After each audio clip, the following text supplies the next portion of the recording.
Hi everyone, and welcome to another Balanced Success Conversation. If we haven't met before, I'm Tameeka Leon. I'm a goal success coach for high achieving women, and I am still very full time in the corporate world. So I understand both aspects of, working full time and having your own business. Now, I created this panel series as a space for high achieving women to have honest, actionable conversations about creating success without burning out. Today's topic is energetic burnout, how your human design shapes how you get exhausted. Now, for me, this is a new topic. It's something I've heard about, but haven't really had a chance to dig into. So I'm super excited about this.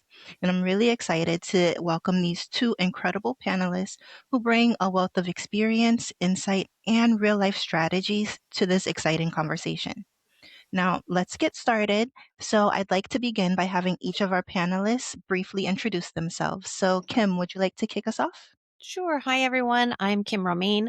I'm a life and business alchemist. I work with individuals and organizations creating social impact in the world. And I do that through the lens of collective liberation through personal liberation. I use tools like human design, astrology, somatics, as well as very grounded and material based strategy.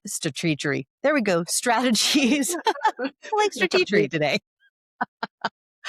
um, Strategies and methodologies to help us decondition and learn how to come back to ourselves, our wisdom, so we can create the impact we're here to make in a way that is much more aligned and humanistic and focused on our own individual and shared humanity. Thanks for having me back, Tameeka. I appreciate it. Thanks for coming back, Kim. Hey, Laura? Love that. Hello, everybody. I am Laura West, and I am the CEO and a business alchemy coach of the Center for Joyful Business. I've been coaching for about 25 years now, and I bring in my own mix, as Kim was talking about. We each have our kind of similarities and differences.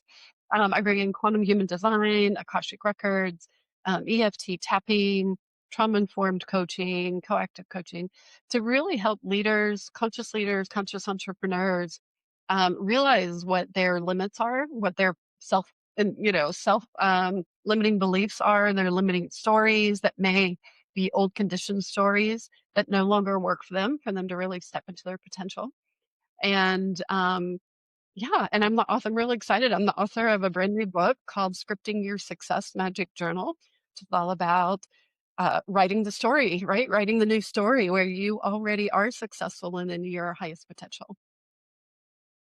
I love that. And I have to check out that book. I didn't see that, so I'm definitely going to have to check that one out.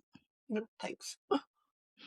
Okay, so for those of us who are still new to human design, how would you explain it in a simple, non-technical, I can't really say non-scientific, but I guess in a way I can say non-scientific way? You want to take this one, Laura? Sure. I look at human design, and in particular, I'm really passionate about quantum human design. But human design is to me, it's a map of your energetic blueprint. Like, how you were when you were born into this world, how you were meant to create, to work, to lead, to rest, and um, yeah, and so it's this energetic blueprint that helps you better understand yourself. So then you can realize what your own authentic design is. And I think we talk a lot about being authentic, but to me, it feels like human design is like that missing puzzle piece of like, oh, this is what actually authenticity looks like for me. And I'll let you add to it, Kim. There's very little that I would add because those are almost exactly the words I would use. Because I always say energetic blueprint. Because that's how I see it. I look at it as a blueprint of our energy. It gives us a tremendous amount of information about ourselves. And the way that I particularly love working with it is with individuals, but also with groups. and with entities. So I also take energetic readings of businesses. So if you're a solopreneur, it's yourself and your business because everything has an energetic blueprint, and seeing how those work together in addition to the energy that's transiting. So I look a lot at the transits that happen both astrologically and through the human design lens to understand that energetic blueprint and how it is impacted by the environments and individuals that we're with. That's interesting. I never thought of a business having an energetic blueprint. I always Yeah, just think of people, but that makes sense. yeah. I mean, businesses are run by people, so And I think, we put energy into our businesses and into Mhm. projects. And like mhm. my book, I feel like each of them has their own soul. And Yeah. so, yeah, I use quantum human design, Akashic records to really do that same thing. And it's amazing what your business wants to tell you or what a project wants to tell you, where it wants to expand or contract. Anyways, I know we could all go I was way going to say, this is a whole nother panel discussion. That is that yeah, that raises so many questions. We might table that one for another one. on that. So turning the lens to stress and burnout and self-care, what first drew you personally to human design or energetic mapping as a tool for understanding your stress or how you get burnt out? Well, for me, it was actually feeling it, Mm, right? And understanding that I was feeling it differently in different parts of my body. And so I came to it, I was really through a somatic lens, through understanding what was happening to me somatically, um, loosely understanding astrology, and then somebody saying, okay, so if you like these two things, have you heard of? mhm, And I took a look the first time I saw my my body graph, the map, the energetic map that you actually can see. Um, the first time I saw it, I went, "Oh, that's why I feel what I feel where I feel it." It suddenly made sense to me, and I didn't have any language around human design other than a map. And what I was experiencing in my own body. And so that it really was through that lens of I somatically felt something, and somebody said, "There's a way that you can actually see it." And I was like, "Yes." So that was hmm, my Yeah. entree. I had a little different experience. I discovered human design probably about almost 15 years ago. And I Same. remember, and I love assessments and I felt like you can always glean a little bit of something from it, right? Uh, and I didn't like it. I was like, I don't like this type. Projector. I'm like, I don't like it. I don't like the design of the blueprint that you get. Looked very um, mechanical to me. And I was like, what is this? It's too many numbers. And so I pushed it away. And then about 3 or 4 years, well, I guess about 5 years ago, I started came back to it in a with quantum human design. And then I looked at my map again and realized I was this is just like the last 2 years that I've gone through my third burnout period and Mm. in my career. And I was like, something has to change. And I really dove deeply into my particular type and realized, oh, this makes so much sense. So it's like I was ready for it, right? And it just made so much sense for validating, like, oh, I'm not different, I'm not weird, but wow, do I need to manage my energy so much differently. Yep. Yep.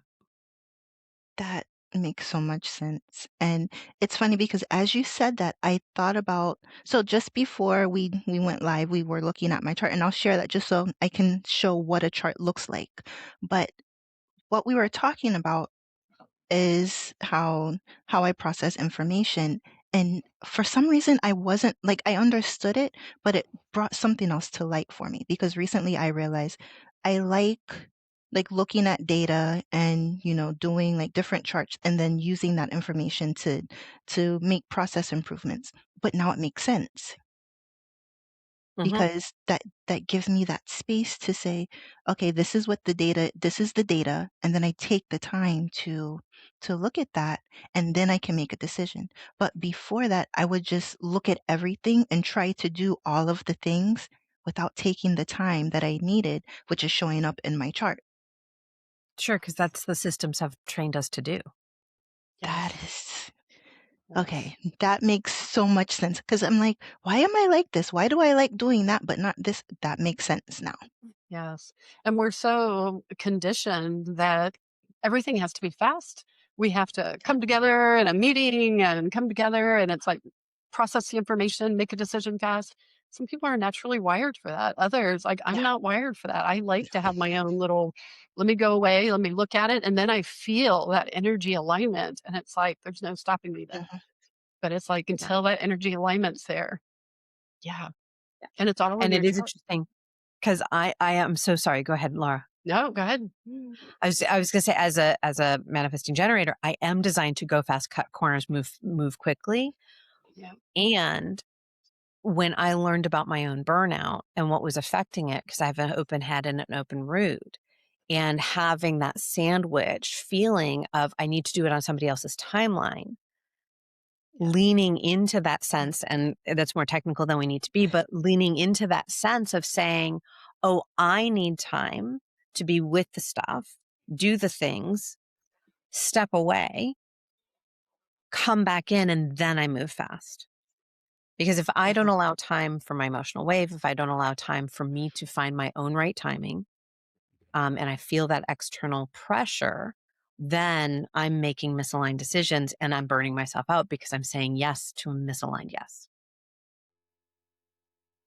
Yeah. See, these are the insights that you get when you learn about these things or Mhm. when you work with people who know about these things. Okay, And I so think I love that we're talking about energetics, right? Because it's the part that so often, I mean, we're not trained on this, right? We didn't learn it growing up. We didn't learn it. It doesn't matter how educated you are in college, you probably didn't learn about managing your energy and your blueprint for how you're wired, that we're different. So I think this is really important work. It's very yeah, important work. I would agree. Yep. yeah. So, okay, Kim, I think you mentioned that you're a manifesting generator. So, Mhm. at a high level, can you explain what the different types are? And then once we do that, then I'd like to go into like how each one uses and replenishes energy. Sure. So there's 5 types. So there's, and I'm going to use the non-quantum human design. So if you want to jump in with those other names, feel free, Laura, because I don't I'm know good. them off the top of my head. But we have a manifester, and those manifestors are really the initiators. And I think that might actually be the name in quantum. So those are the individuals that are initiating things. You have the generators; those are the individuals that have the doing energy, right? You have the manifesting generators. So now you have a hybrid type that I will die on this hill that we are not a hybrid type. We are a type of our own. Um, and and that does include some manifestor energy and generator energy. And learning to balance those two is a whole thing in and of itself. We have lovely, beautiful projectors like Laura, and projectors are really the guides. I feel the energy of projectors as that hand on the small of our backs, while also kind of being in front of us and leading us, but we're not aware that they're doing it. And then we have the reflectors, and reflectors are individuals who have centers that every center is open. None of them, they don't have consistent energy. And so waiting 28 days, waiting a lunar cycle to go through to have the ability to make a decision is really important. So they're not going to go away from a meeting and be able to have a half an hour and then come back with a decision. They actually need time to deeply process that. So anything to add there, Laura? That was just super high level. Yeah, no, I think that's a great high level. I would say the same thing. So, yeah. And then, where I would say, because we've talked about human design, quantum human design is the basic, design that we're born with, right? And then human design is as you move through your conditioning, your stories, you go to this quantum possibility place, in your potential. I don't want to bring in too many different names to confuse all of us because I know we want Right. to keep it simple. Because even just looking at that chart, I'm like, wow, that's a lot, But knowing the essence of that gets you started and starting to create an awareness about your energy and the different types. So, yeah. Yeah, that. as you were going through them, I started thinking about different people that I know. And I think as a generator, I'm somebody like I have the energy. Once I decide what I'm going to do, I have the energy. But then I notice other people that I work with where it's like, you know what you want to do. How come you're not doing it? And for me, it's like there's always that push that I have. I'm like, you already have your answer. Just do it. What's the problem? But it's making me think, okay, you know what? Maybe they're just not that type that has that energy. Maybe I just need to give them more time, even though they said that they know, they still need more time. Hmm. So it's something to consider when you're working with other people, noticing how they work and taking the time to respect that when you have that time, because when you're working full time, you don't always have that time. Mhm, Yeah. And sometimes you have, or for each of the 5 types, you have different strategies, right? mhm, That just knowing the strategy, the basic strategy of your type can really help a lot. Um, so with manifestors, they're meant to, because they are these initiators, these catalysts, and they see these ideas that maybe nobody else has seen, they're really the visionary pioneers. They need to let people know, like inform people, and then they still go do their thing. But I used to be married to a manifestor, and it'd be like, where did he go and what is he doing? And it was like, what? But once I knew, it's like, oh, okay, you go do your thing. Generators, they need to wait for that, wait for something to respond to. And so generators want to go, go, go. And, there's a vast majority, like 35%, I think it is, of the population is generator. And, but they also need to wait for something to respond to that says, oh, I'm in alignment with this, right. right? I'm really in alignment. And then the manifesting generator brings that together with, you can speak the best to that, Kim, because that's your type, but it's um, where they need to inform, but then they also need to wait for that, what is it that has them be in alignment? Right. And manifesting generators can zigzag their way to that instead of more the master builder like a generator. And then for projectors, we have a couple different strategies, but like my main, one that's really probably the bigger one for projectors is to have us to use your voice as a sounding board and to be able to talk your way into what it is that you need. And so as I look back, like when I was in corporate, now I realize like I had certain people that I would walk the floor and I'd go see them and then I'd talk through my project with. Right. And so that's incredibly important. And then for our reflectors, which are only about 1% of the population, they need to be in the right environments with the right people, right? And they mhm. need to really look Yeah, at that kind of look at that. So yeah. there's so much more we can go into, but There's and I just is it okay, Tamika, if I just yeah, kinda take the flip to that? Oh Because yeah. when you're not in alignment, I think is as equally as important as knowing what Hmm. yeah, strategy to take. yeah, Yeah. So, for generators, it is frustration. For manifestors, it's anger. So if you're feeling angry, um, as a manifester, it's that's telling you that you're misaligned. For manifesting generator, it's both frustration and anger. So yay us. double whammy. Yeah. For projectors, and I love this word because if you use this with any other type, it doesn't land, but you're talking with a projector when you say it's bitterness because it there is that quality is my understanding is that you're not in alignment when you Yeah, feel we hate bitter. the word, and yet we still get it. 100%. Yeah, Whether I it's keep bitterness to others or bitterness to ourselves. exactly. And then reflect. I just lost reflector. Reflector disappointment. Disappointment. Thank you. I'm like, where did that one go? Yeah, Um, Yeah, so again, it's that feeling of deep and working with reflector, it is that deep disappointment. And again, it's disappointment of Yeah. self and of disappointing others. It just feels deeply disappointing. So you're misaligned based on your type if you're experiencing that emotion. And it is really helpful to then be a catalyst to bring you back into Yeah. alignment. yes, yeah, that's been really huge. I know my clients now, they're just like, and I was really frustrated, they're manifestor or Mhm. manifesting generator, and they're like, oh wow, that's a clue. Like it's a clue to follow. And when they follow that, it's like, oh, it's telling them that they're not in alignment, or they're trying to go too fast, or they're getting the pressure of, I need to find the answer now, now, now. And maybe it's not now, now, now. Right. Hmm. So many things, so many thoughts. Like I said, this is for me because it's so new. I'm just like everything that you guys are saying, I'm looking at me and I'm looking at all of the people that I'm closest to, and Mhm. it's so eye-opening. Yeah. And it's like you were saying with your clients, they're recognizing the signs of, okay, I'm not in alignment. It's like right now, well, for the past few months now, I've been working with a nutritionist, and I can now recognize, like she was saying at the very beginning, different types of hunger.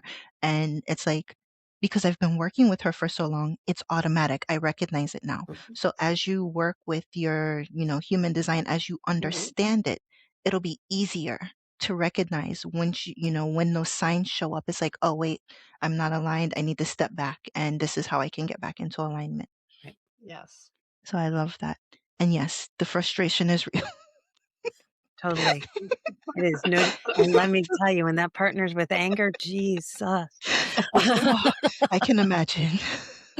Yeah, the frustration can be very, very It's very real. real. Mm. Yeah, so this is this it brings me to my next question, and it's kind of like when I talk about cycle-based planning. For me, that's a huge thing, understanding where I'm at in my cycle, which helps me understand why my energy levels are where they're at, why maybe I need a little bit more time to do something. So it's understanding who you are and where you're at so that you stop comparing yourself to other people and what you're able to do versus what you see somebody else being able to do. So, what are like just what are some tips or some tricks that people can use to kind of shift that perspective? Like if they're looking at one person who may be a completely different design than them, instead of saying, how come I can't do it, the way that they're doing it, what is something that they can say to themselves or look at to understand what would work better for them? Mm. I think that's such an important question because I know that's one of the big things that for me, I've worked with just so many coaches over the years who, we didn't have this information necessarily, or it wasn't as popular back then, 20 years ago. And I kept asking, like, why can't I do it? I'm supposed to replicate the system of my coach or who my trainer is. And what's wrong with me? I was holding that for about 10 years. Like, what's wrong with me that I'm not doing it that way? Right. And the human design has just really freed that up so that you don't have to compare as much, or you can be like, oh, yeah, I know what she's about. That's why she's doing it that way and I'm doing it this way. Yeah. Yeah. Yeah. I think understanding whatever aspect of human design you are most drawn to. So, type and strategy is one aspect, and it's a pretty big one, but it doesn't always work. Right. Sometimes, like I said, for me when I saw the blueprint, it was like, ooh, because I'm visual in that way and understanding, just kind of looking at how my energy flows. Um, we don't yet live in a world where people are like, let's exchange human design like we used to exchange business cards. Although in my world, we totally do. Right. We're going to say in my world, we will. Right? That's what we thought as soon as we got on the call. Exactly. And when we have that information, it does give us the information that allows us to be more human and more authentic with ourselves, but also with other people, because now we can see them in a way that we haven't seen them before, and not in a judging or pigeonholing type of way, but of saying, oh, I get it. Your energy flows so differently than mine. And it maybe allows a little bit more curiosity. It maybe allows a little bit more patience. I know for me, when I started looking, because at first I was like, I don't want to look at my families. I don't want to unless they ask me, this is not my business. And then once I started looking at it, I was like, oh, I'm really glad I did, because now this makes so much more sense to me. And then when I Mhm. show them mine, they're like, that I can't even look at that thing. That's way too much energy. I'm like, right, because I am surrounded by predators. So Oh, interesting. Yeah, I'm Yeah. surrounded by generators, and my family are manifesting generators, and so it's like, "Oh, that explains my dad," and then my mom is the same as my mom's already passed, but I looked at her chart, and I just cried. I was like, "Oh, she's projector. I can now feel what she went through," you know? Right? Oh. Yeah. It's Yeah. really helpful with your kids, with your spouse, to be able to understand, like, why they are so fast or why they're pressuring things or why they need space or all of the things. Yeah. Yeah. And likewise, right, with our team members, with our boss, with those that report to us, with our partners, partnerships in business, Yeah. collaborators, any way of looking at relationship, it becomes it it allows us to, again, I'll just say the same thing I said before, it allows us to be more authentically ourselves and allows space for the other person to do the same. Yeah. Can have so much more compassion, right? Mhm. Yeah. Compassion and patience, as you said. Yeah. Yeah. Yeah. Yeah, that makes a lot of sense. Like for I think there was a point at work where we were looking at DISC and Mm. understanding what other like learning what each one stood for. It's like I was able to understand the who Right. the other people were on the teams that I was working on. So I could see that it would be the same thing with human design. Granted, I feel like it would people would probably feel like it's a little bit more invasive if Human you're design. asking for their human design information, like in a work setting.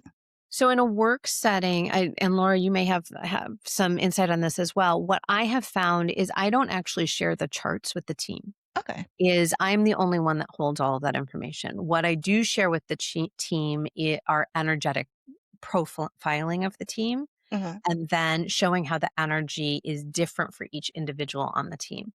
It's nobody else's business unless you feel like Right. sharing it, all the other details of your chart.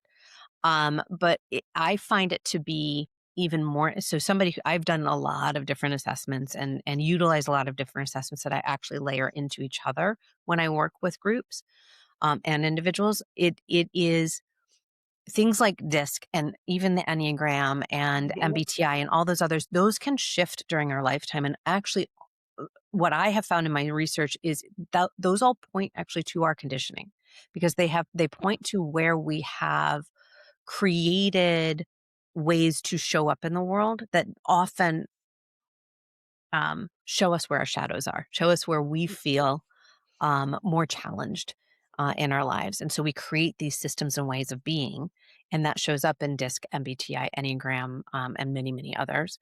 Um, Whereas if we look at our human design, that other than how we're impacted by transits and other people, our chart never changes. And so that shows us the foundation of who we are energetically from an energetic perspective. And we can go deeper into other aspects of self, but just from the energetic lens, it shows us foundationally who we are.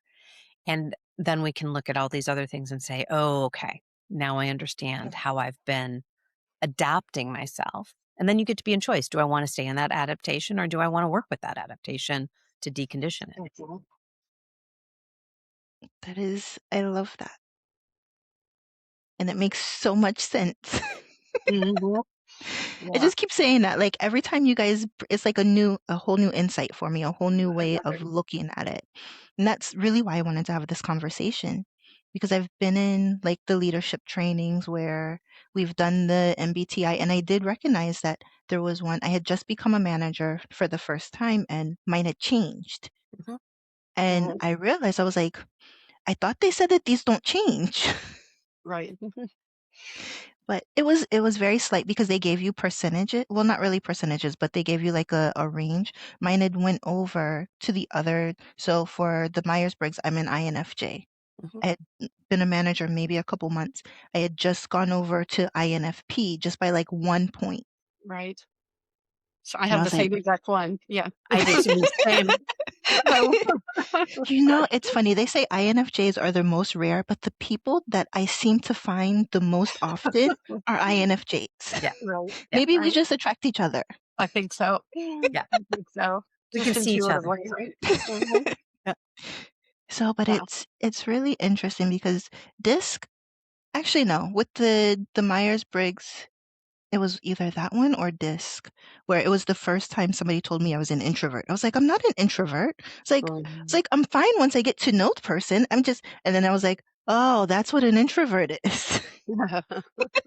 Well, and it's an energetic state of being, right? It doesn't mean that you don't, and that's so we looked at your chart earlier. That's your line 2, Yeah. right? That place of energetically, what do I need to support myself so that I can be in alignment? hmm Yeah.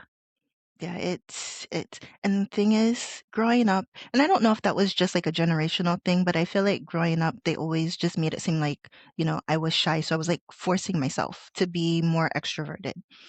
And like, it's not that I can't do it. I just have to think about it and be like, okay, I'm actively looking for this. But what I realize is I love being an introvert. I love knowing that I'm acknowledging who I am, and the more I learn about, and I do love doing the personality test. I love looking at all of these Right. different things. And I'm also the type of person that if something doesn't feel aligned, I just ignore it and only stick with the things that work for me. So I don't know how well that actually works out, but for me, I feel good about it. So I think you do. I think you do. It was like me with human design. 15 years ago, I was like, oh, I can't be with it, right? Like I didn't like it, but really, it was telling me something that I didn't want to go deeper yeah, into, right? And now then the last 5 years, I've been ready for it. So yeah, I just saw somebody over in the chat said they also are an INFJ and a reflector. So yes, welcome. yes. you're See, we're all in a here. great home. So, and it's funny when I first found out, oh, it's been so long since I did the first one. And I remember looking as like the ideal, careers for an INFJ. And one of them was like a counselor or a Mhm. therapist. I was like, I don't want to be a counselor. I don't want to do. And then I'm like, oh, and I look Oh, back I once should I have been a decided to become librarian. a That was my coach. top choice. Yes, I hear you. I hear I'm you. like, that's not what I want. And then I was like, oh, once I decided to become a coach, I was like, and then I went back and I looked, I was like, oh, damn it. It was right.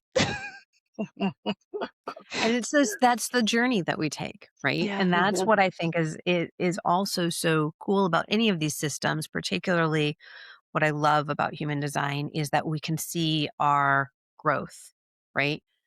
As Laura was saying, starting with human design and then moving to that quantum space and how do we move towards quantum consciousness and collective consciousness and moving ourselves even further down that evolutionary path. Mhm. Um, on our own path, which is so cool because it's like Right, it's a and it's system, not like somebody else's path, right? right? Yeah, it's a system that teaches you your path, Mhm. which is so cool. Yeah.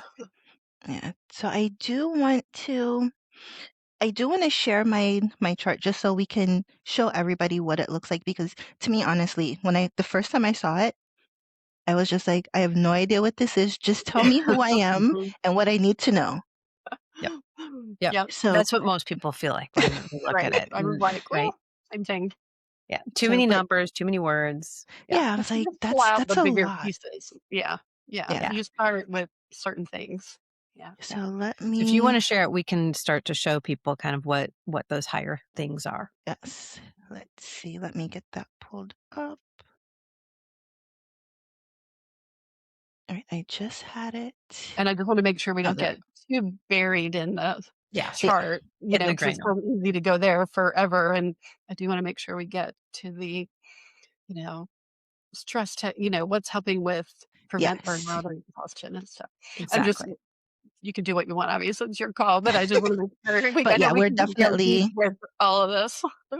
definitely going to talk about that. So this is an example of what a human design chart looks like. To me, it looks Yeah, very it's a lot. It's a lot. And so if you pull up your design and you're looking and you're going, what are those numbers? What are those symbols? What are those arrows? What did all these words mean?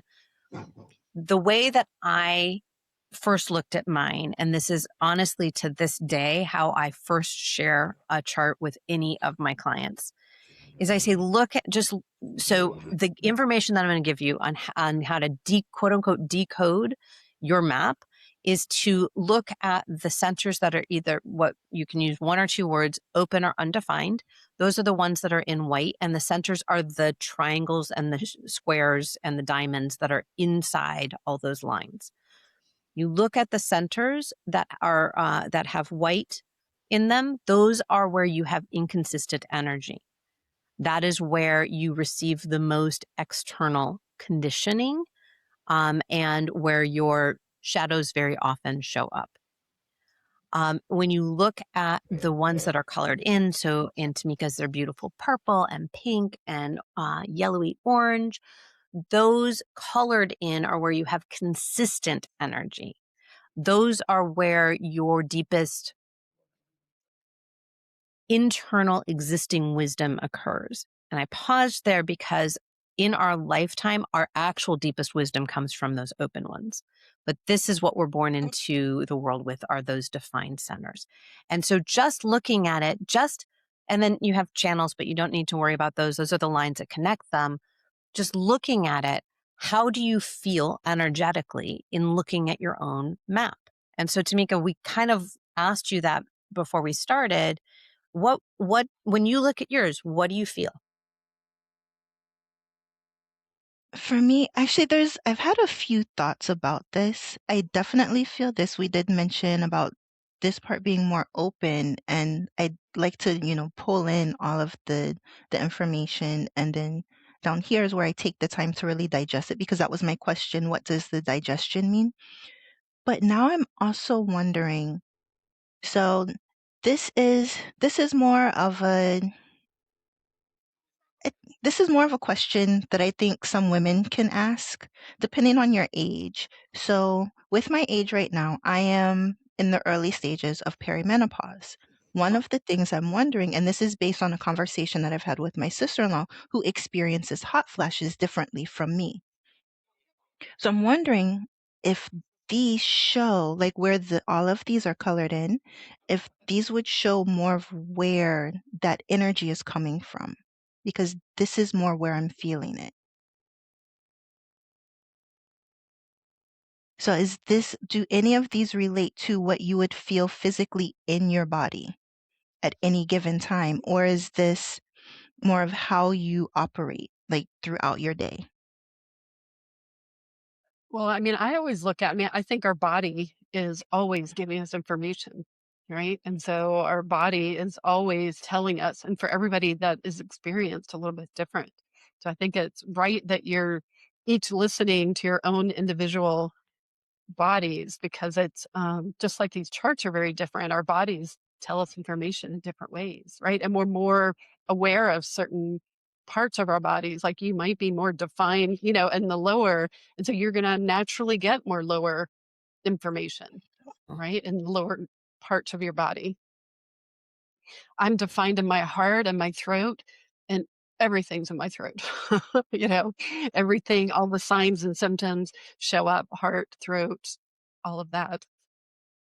Huh. And Kim, I know you're into somatics, so you're Yeah, and I feel it it is a map that allows us to understand where we are more prone. Huh. The difference is some of us will be more prone in our open, and some of us will be more Ah, prone in our defined. So understanding what's true for you okay. means spending time with it and saying, oh, I do notice that I'm having more symptoms that are kind of heart center and below, or I'm having more symptoms that are throat and above. And so knowing that about yourself, then you can understand whether those symptoms are showing up in your open centers or in your defined centers. Because Hmm. it's different. It is different for everyone. So that's, Okay. yeah. everyone. Yeah. But the map can give you clues if you're Okay. spending time with it. All of it is available to all of us, right? And Right. it's really looking at where is that, the open centers allow you to take in the information, take in energy. And so it might be that's where that happens. I know we have a reflector on the line, on our chat here, and it's like, she's got all open her chart. It's like we have all open centers for her.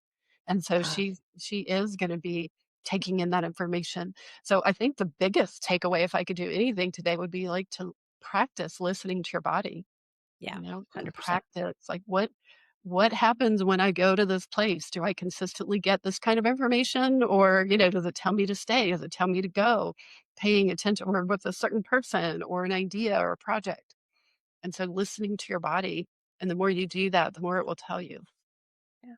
We are all creatures of the environment that we are yeah. in. We are all impacted by the environment that we are in. And the more we are, I mean, on the flip side, if you have a chart that is completely defined, every center is defined, it doesn't mean that you're not taking in information because you don't Mm, have all 64 gates defined. Right. None of us will have all 64 gates defined. And so there are centers that are open, but there are also what the smaller circles on the chart are called gates. Um, okay. so everybody has some openness, everybody has some definition. And so it just, for each of us, again, I'm going to echo exactly what Laura said. It's our body. And the reason why I love looking at the body graph um, for that energetic perspective is to honor what's happening in our bodies Hmm, and to get those clues as to what is our body, where is our body giving us information, what information is it giving us. hmm. Okay, so thinking about this,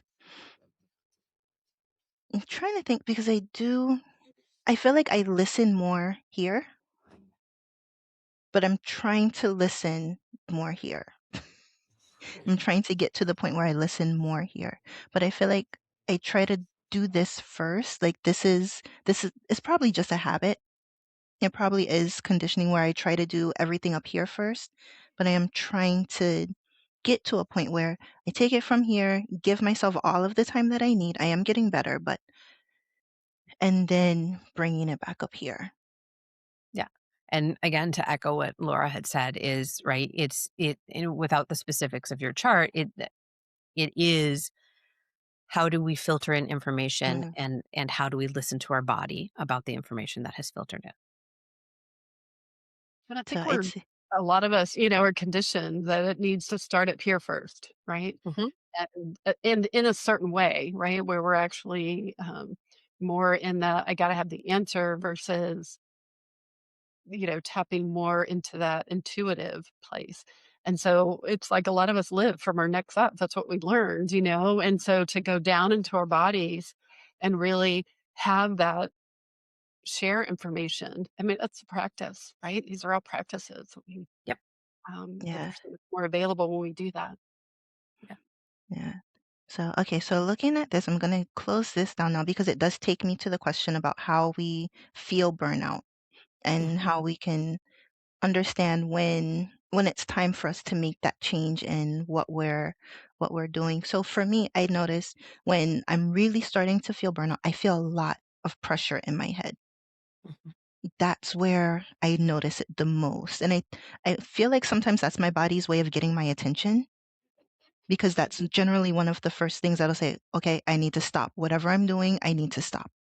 But I also feel a lot of pressure, like in my heart chakra area. And I see on my chart, both of them, if I remember correctly, with the two triangles, both of them are open. So, but as a generator, does it make a difference where for me, because I'm a generator, that's how I would feel it, where I feel it physically and then I need to stop and take a step back? Or is it just individual? Well, I want to take it back to the not self, the misaligned place, right? How are you experiencing the frustration? Are you experiencing the frustration cognitively, right? Through your head, through your mind, trying Okay. to filter through in your design that makes Yeah. sense looking at it because you're not accessing your wisdom, which is in your sacral, Okay. right? It's in your spleen, which is an information center. It's an awareness center. It's in your solar plexus, which is going to give you that emotional information as well. But if you can't access those because those are body-based awareness and you're trying to cognate your way through, which again is a lot of Mm, conditioning, you're going to get trapped in the cycle, which therefore is what causes burnout. And because you're saying, what you end up doing is saying yes to misaligned things because you cannot hear the wisdom of your body. So is that where the overthinking comes from? Where the overthinking comes from, it comes from two places. In your particular design, it comes from your open centers. It also comes from how we have been systemically conditioned to live in a society that uh, prefers thinking over feeling, Mhm, and the misconception that a feeling, that an emotion, that a sensation in our body is not knowledge, is what has been driven into our minds and into our beings for millennia. yeah. I won't be on that soapbox for too long. I know, I'm like, Yeah. especially for women, and Yes. especially those INFJs, like you're highly intuitive, high feelers. Um, Yeah, it was dangerous to speak out. It still is dangerous to speak out in many ways, right? yeah, yeah. So we just got a comment. As an Mm, INFJ, my comfort zone is doing it all alone. Yes. And as a reflector, ne- I learned the need to be surrounded by people with good energy has helped me understand how to flip behaviors to avoid burnout. yeah. Okay. Yeah. Because again, and as a reflector, it's not that you have inconsistent energy, it's that you don't have the consistent energy center. You do have consistent energy. It's accessing it is different than using centers as that center point to access it. So being with people is giving you that definition, more definition, to allow you to actually understand yourself and hear yourself. So beautiful adjustment there. Yeah.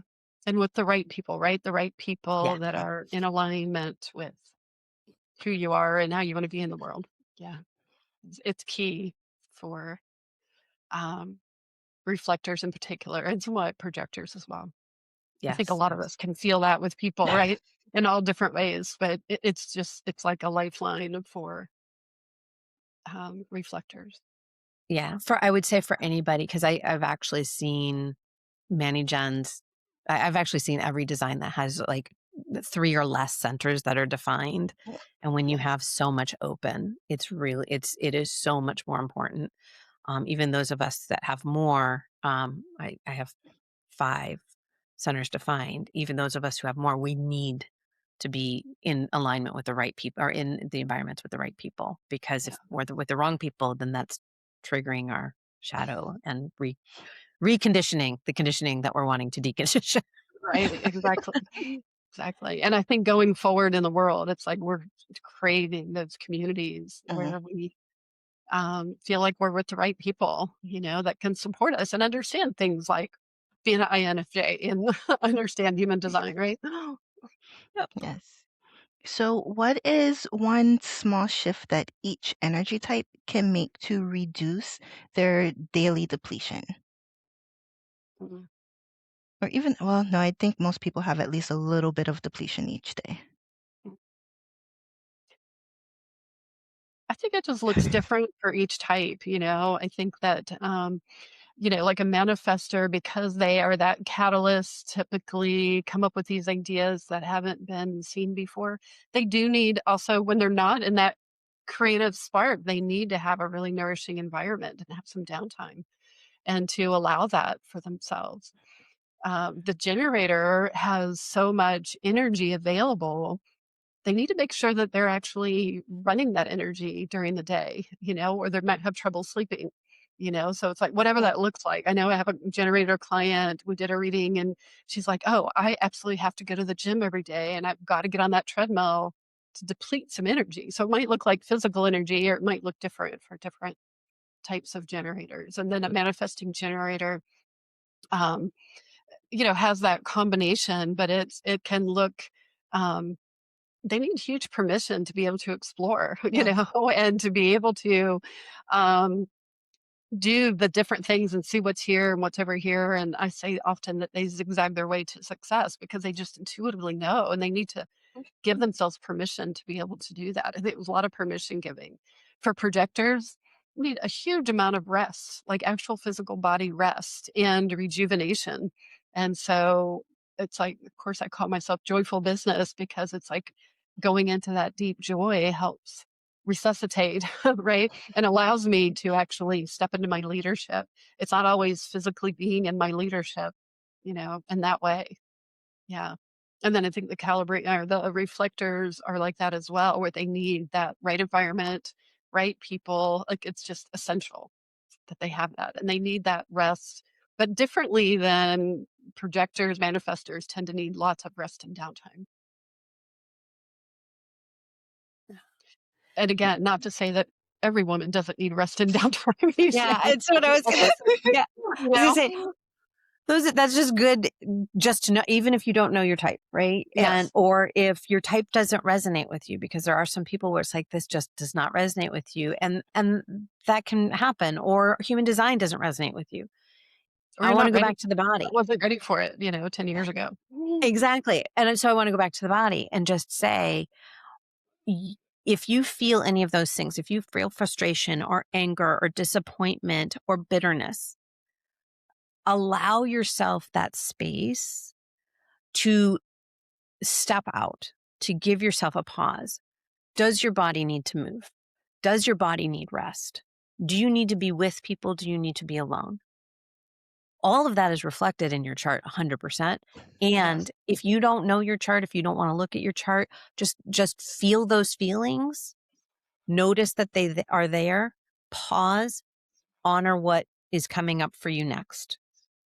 That's like the baseline. I think that if all of us did, we would see a lot more people that weren't feeling the type of depletion. Now, caveat, when the collective is depleted, we're all feeling depleted no matter Yeah. what. Yeah. Yes. So the more of us that can work on replenishing ourselves in this time allows us to actually impact the collective long term. It may not feel like it right now, but it's really, really true and really, really important that we are replenishing and nourishing ourselves as needed. Yeah, Yes. love that Sometimes that's reminder. the most important thing you can do. And that's not what we were trained to do. Mm-mm. That wasn't rewarded when I went through college and was in corporate, and or even, the way my dad speaks to me is like, well, are you working hard? And no, we can't go to lunch on a Friday because you need to be working and making money. And it's like, oh my gosh, like Yeah, it takes a huge amount of permission, self permission to be able to say this really matters and makes a difference. Yep. yeah, yeah. And on top of that, I really want to stress that you're going to have people in your life who don't understand that and who aren't ready to acknowledge that for themselves, or maybe they feel like they don't need to acknowledge that for themselves. What I always tell people is you don't always have to share your journey or your path with everybody who's in your life. If you know that somebody is going to fight with you about what you're saying about needing extra time, don't share that with them. Just let them know when you're available, and then you guys can go from there. It's not every part of our journey that's meant to be shared with everybody who's, with us. So just keep that in mind because there are people that will discourage you sometimes. So just stick with the people that don't. That's you have that ability. That's your right to determine who you're going to allow into your energy and into your space, no matter what you're doing. Yeah. So, and even if you're at work, there's still ways to limit how much you interact with people who are not going to respect the space and energy that you have. Mhm. So, okay, so we are coming to the top of the hour. If each person that's watching this, if they go in and they get their chart, and I can't remember the name of the company, but I'll put the link to the company where you can get a free human design chart in the comments. If they get their chart, what is one thing that they should take away from their chart? If they look at anything, even if it's just looking at their type and maybe understanding what their type is, what's the one most important thing they should take away from it? Go From ahead. my point, yeah, thank you. From my point of view, it is take the most important thing to you. So when you look at it, what are you drawn to? Are you drawn to the drawing? Are you drawn to the map? Are you drawn to the words, some of the words that are underneath? I mean, Tameeka, you asked us about something that most people never asked about. You asked about digestion. Like, what are you drawn to? And then reach out to someone like Laura or myself. Do a little bit of research. There are some reputable websites. There's a whole lot of stuff out there that will also send you down rabbit holes that you probably don't need to go down. So I know you can go to Laura's site, you can come to my site, and we're happy to help you kind of figure your way through, but find what interests you, what you're attracted to. And if you open it up and you have Laura's initial response, which is like, no, that's okay too. Like, I want to give you permission to also say, I'm not ready, or this isn't resonating. Yeah. And that's okay too. And that's part of stepping into your own self-authority, right? Yeah. What do you need right now? Yeah. And if I were to point somebody, I would say, as you get your chart, you'll see what your emotional, kind of your low emotion, high emotion. I look at those as clues. And in leadership energetics, I'm always talking about um, checking in with your emotions, and what is going on in your body. And it's like if you're feeling that anger or frustration, disappointment, bitterness, it's a clue, right? You don't have to make it wrong or bad. It's just, okay, it's a clue that something's out of alignment. Is it with me? Is it with the work? Is it with, I'm not resting, whatever the different things are, but to really get curious from there. Okay, that I haven't done yet, so that I'll have to look into. So That's your my frustration, right? Your frustration. Yeah. Just know And that then, yours is frustration, hope and faith. yeah, and where do you yeah, find the flip side is the high emotion is that deep sense of satisfaction. Where do Exactly. yeah. you really feel that deep sense of satisfaction? So those are good clues that'll guide you. Hmm. Okay, I'll have to look at that. Yeah, it's funny because I realize so for the strengths finder, my number one strength is I think it's like connectedness or something. So I'm always looking for a connection from one thing Mhm. to the next. So I'm sure Yeah, I'll have a million questions once I start diving into my into my chart. Like you said, for it'll sure. be I a have rabbit that hole. connectedness too. Yeah. I was in a group one time and there was 40 of us, and I think 38 of us had connectedness. It's like, wow, we Wow. were all there, Wow. right? To see what was, how we Wow. connect the dots to everything. Yeah. Yep. Yep. So interesting, the things that we can, when you sit down and take the time to do the different tests that are out there, what you find out Mhm. about yourself. Yeah. So, thank you everyone who joined us today for this really exciting, really informational balanced success conversation. This was one where I think this is the first time where we're bringing well, I won't say a completely new concept, but I think a concept where it's not as mainstream as just self care and burnout. So I hope you're leaving with at least one insight, one perspective shift, or one small action that feels doable and supportive for whatever season you're in. And of course, a huge thank you to both Kim and Laura for joining me today with this absolutely amazing information. So remember, conversations are really only possible because of all of these like amazing women that I've been reaching out to. There's so many women out here that are doing such wonderful work in the world. And this is one place where we can all get together and learn from each other and share this wisdom and make sure that everybody has what they need. So, if today's discussion resonated with you, then I want to invite you to stay connected. You can watch the replays of our past panels and you can sign up for the future ones. So, join me on my YouTube channel, Balance Success with Tameeka Leon, and be sure to subscribe so that you never miss an upcoming discussion. Thank you again for being here, for prioritizing your well being, and for choosing to be a part of a community that believes in success, success that feels good and not overwhelming. And always remember to take care of yourself, and I'll see you in our next conversation.